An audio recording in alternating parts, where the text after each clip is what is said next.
Can you spot the two minifigures that don't belong in Series 25? If you did not see them, that is fine. I'm going to do a review of those two in the end of the video. But let's start with my least favorite of Series 25. Now, I don't have all of them. I am missing two, the Mushroom Girl and the Fury Lady.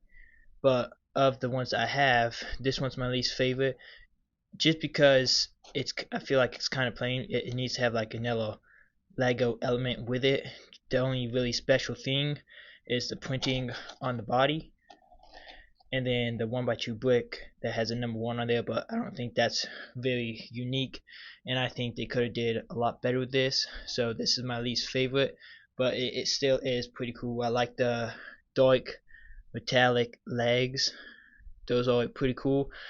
Nice to see both of those elements in this minifigure. And then I like the printing that says bib 2024, so it's kind of like the year that it came out, so that's pretty cool. Then we have the fitness lady. She has like the 10-pound weight that's just made using one of those little handle elements, and then a Technic ball. So not a specialty piece they made for the minifigure, but it's still cool how they built it and stuck the thing on there. Most of these have double faces if they have hair or a hat in the back to block it, but the ones that don't have hair or like a helmet or anything to block the back of their face, they do not come with double faces. She also has a Vita Rush water bottle, and then all of these have pretty nice print detailing, and a lot of them actually have the dual molded legs, which is nice to see. But this is the second of my least favorite. Then we have like this gaming girl, which is again kind of plain, but it's nice to see new laptop keyboard element and mouse that has those colors on there. I think this is supposed to be a reference to Black Falcons. It's kind of like a newer version of it though. She also has a Vita Rush like sponsorship on the back. There's a double face on this one. Yeah, like I said, most of them have double faces on there. And yeah, this one has a trophy element too, which is pretty cool.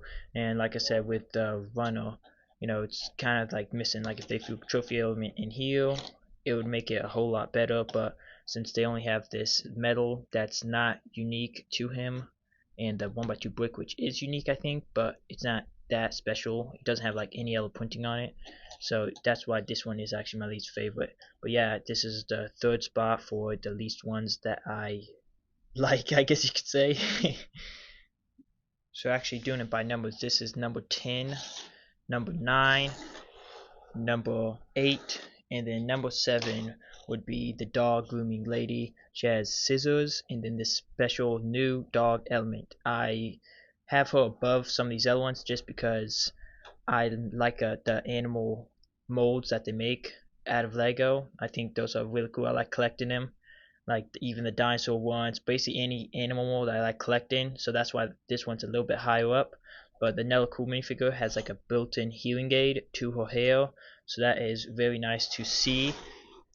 And then here at number 6 we have the Train Boy, which has like a little eye patch. I don't know if that's like he's supposed to have something wrong with his eye, or if he's just playing around, but he doesn't have a double face. He has this hat piece which is not new, but it is new in this color.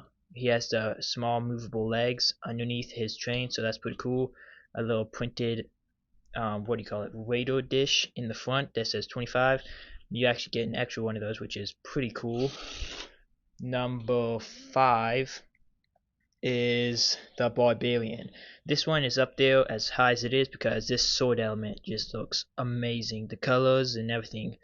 It's also pretty cool. This is actually a lady, so cool minifigure. I tend to like the ones that lean back to, like knights and stuff. If you can see my background, I kind of like knights and stuff, so this one is pretty cool, and that's why that one is number 5. Number 4 is a Triceratops suit guy, which I also like. I'm a big dinosaur guy, so that's why this one is up there as high as I do. I also have the T-Rex one, and then I have a couple of the dragon ones, which those are not really dinosaurs, but I like collecting the people that are in suits and stuff, so that's why this one is number 4 on the list. Then we have number 3, which is the detective, like Noi, I think they call it. It's basically like black and white. He has a colorful red fish, so that's cool. I don't have one of those in my collection, and it's an animal mold, so I wanted it. But this guy's pretty cool. He has like this cape element to make it like his, not the hood, but like the neck of his jacket, which is pretty cool. It kind of reminds me of the Ninjago Zane. If you get the Ninjago City markets, I think it's my biggest Lego set that I own. It actually has like a Detective Zane that is actually completely black and white. So this one is number 3. And then getting up to the top 2, this is what they call it, the Vampire Knight. It's supposed to be a Fight Night, so I don't know why they call it. I mean, they made the face underneath like a vampire, but I don't think originally they were supposed to be vampires. They were just supposed to be like Fight Nights or something. But this one's cool. Has a lot of cool printing. Dual legs, printing on the legs.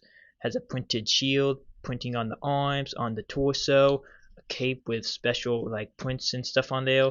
A super sweet looking helmet that's new. This thing is just decked out to the max, and that's why this is one of my favorites, because I do like the night theme. Is actually one of my favorite themes. So that is number 2, and then number 1 is the goat guy. And going back to the animals, I like those, and since goats are kind of rare, that's not exactly why this one is my favorite, but it does go with the castle theme very nicely, and so I wanted to get at least one. Took me 4 trips to Walmart, a trip to the Lego store, and hours of searching to actually get this guy. I actually got lucky when I went to Walmart my last time, and I actually found him. He was actually open, which I don't recommend opening the minifigures when you go to stores, unless you're actually going to buy them. But I actually found him open, and he had all his pieces and everything, so glad I was able to find that guy, because I ended up actually getting 2 of him at that Walmart. So that's cool. And so that is the 10 Series 25 minifigures that I, got. I still have 2 that I haven't gotten.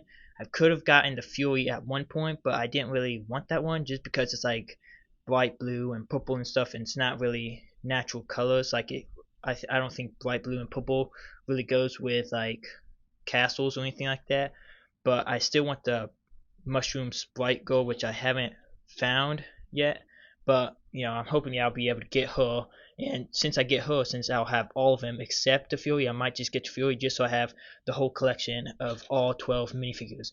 But besides that, I actually have 2 specialty minifigures. You might have spotted them at the beginning, you might not have. But the first one is actually Baymax. He has the Disney 100 on his minifigure stand. Then he also has this little charging station with a 1 printed piece on there. He's pretty cool. Has these specialty arms. Kind of plain, nothing like super serious, but it's a cool minifigure. This head would be really cool if you were playing different stuff, like adding a hood on it or something. That would be really cool to play with. But like nice arms and stuff like that. Cool minifigure, not the most detailed. Probably not going to be the most expensive of the Disney 100 series minifigures, but still a cool minifigure. Then for the other one is actually the purple space creature, or purple space alien, I think.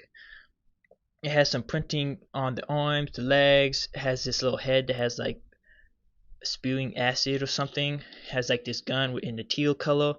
This head element is actually rubberized, and he has like a face on top of it, and then he has like a bigger face on this side. So yeah, cool minifigure. I mainly got this one for that purple classic torso.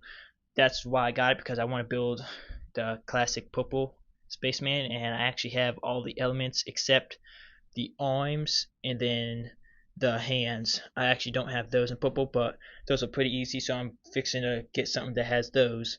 But yeah, that purple torso is why I mainly got this one. And if you want to build the classic space people, this is the only way to get the purple torso as of now. So that is the 2 specialty minifigures that you might have or you might not have spotted at the beginning of the video. Hope you enjoyed the video of all the minifigures that I just reviewed for y'all. I don't know, a lot of minifigures cost quite a bit of money, but if you sold them in the future, you might be able to pick up a little bit more, even if they are used, than what you paid for them. Anyways, I hope you guys enjoyed this video. Don't forget to like, subscribe, and let's go to the next one.